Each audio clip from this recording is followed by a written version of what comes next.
To most people, the fact that we drive on parkways and park on driveways is rarely pondered upon. This only comes to mind when pointed out by certain comedians who no doubt are likely to muse on why the Royal Mail Service delivers post while the US Postal Service delivers mail. But once pointed out, it does make you wonder. As it turns out, there's a perfectly valid explanation for why we drive on parkways and park on driveways. And that's that the majority of words have been around longer than cars, and many have seen their definitions evolve over time as parkways and driveways have likewise evolved. For example, if you went back to the 19th century, you'd find one of the definitions of park was to put strips of land down the center or along the side of a street, the main streets of a city. Before this, the term had originally been applied to enclosed private game preserves, sometimes around large estates of the aristocracy in Europe. For instance, in the Charter of Freehold of Surrey, written around 1260, it says this, which I'm not even going to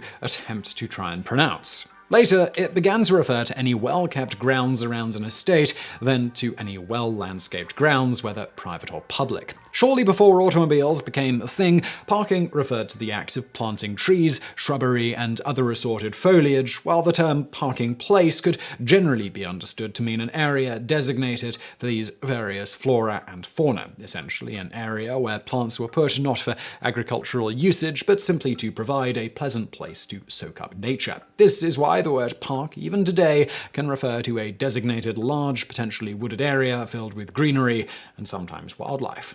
As for when the word park and its various derivatives became associated with the stationary vehicle, this, unsurprisingly, occurred in the early 20th century when automobiles were becoming more popular. You see, prior to the mass adoption of cars, for reasons that will soon become clear when we explain the origin of the term parkway, the area around and sometimes in parking places, areas of greenery, would occasionally be used to temporarily store horses and the carriages they pulled, if any. When cars began to appear on the roads, the practice of using these same types of parking places to store them naturally continued as well.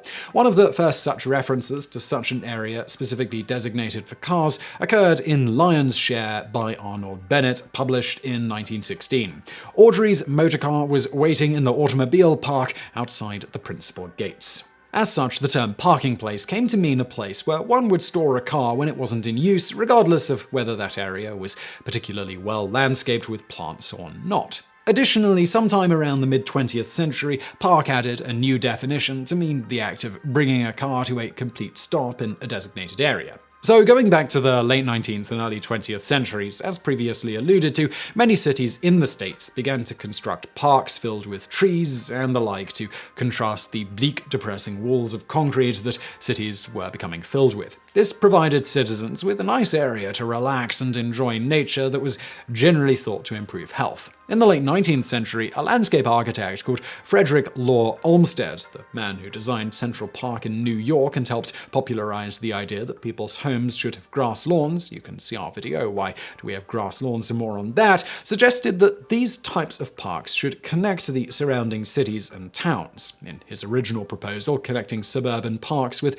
parks in the cities, what he originally referred to as pleasure roads. The initial idea behind these proposed thoroughfares was that they'd be used for the 19th century equivalent of commuting to and from the city, whether via walking, riding a bike, horse, or in a carriage. To make the journey as pleasant as possible, the roads would be parked or flanked with trees and greenery to make them more scenic. So, in a nutshell, they were narrow, exceptionally long parks that allowed for relatively fast travel between the suburbs and the city. As with parking places, these parkways, as they came to be known, were later repurposed and constructed mostly for use by automobiles, becoming more about fast travel than the scenery.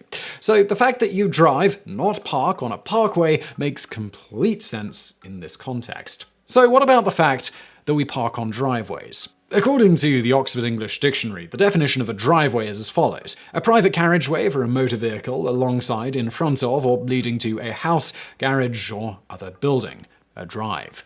This definition has more or less been the same for about a century and a half, dating back to the first known instances of the word being used in the 1870s. What has changed, however, is the size of driveways. Back in the 19th century, a driveway in the context of leading to someone's home was often a much longer road than is typical today, at least outside of cities where people had driveways. While houses with smaller driveways existed, the idea of them being used to store a car did not, because cars didn't really exist yet. At least not for most. You can see our BrainFood Show podcast episode, The First Road Trip, The Gumption of Bertha Benz, for more on that. Driveways at this time were just used for walking or riding a horse or carriage up to your home, with the latter two generally stored in a barn or stable if you had one, or a field if you didn't. Even when cars became a thing, driveways weren't necessarily used to store or park cars because, again, there was often space off the road, such as a barn, ample lands, and eventually dedicated garages. It was only as driveways became shorter and shorter due to the rise of suburbia and cars, and home ownership became accessible to the masses who didn't necessarily own large plots of land and trappings like buildings to store cars, that car-sized driveways began to be commonly used as a place to park one's car.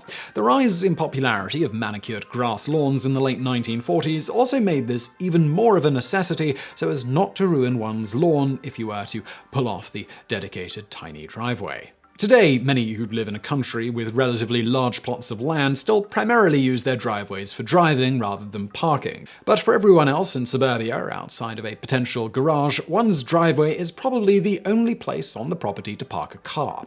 So, as with most things that seem not to make sense when one lacks data on a given subject, the fact that we park on driveways and drive on parkways is perfectly reasonable once the context is understood. So I really hope you enjoyed that video. If you did, please do hit that thumbs up button below. I mentioned our BrainFood Show podcast in this episode. I'm going to link to that podcast below this video, so please do go check it out. And thank you for watching.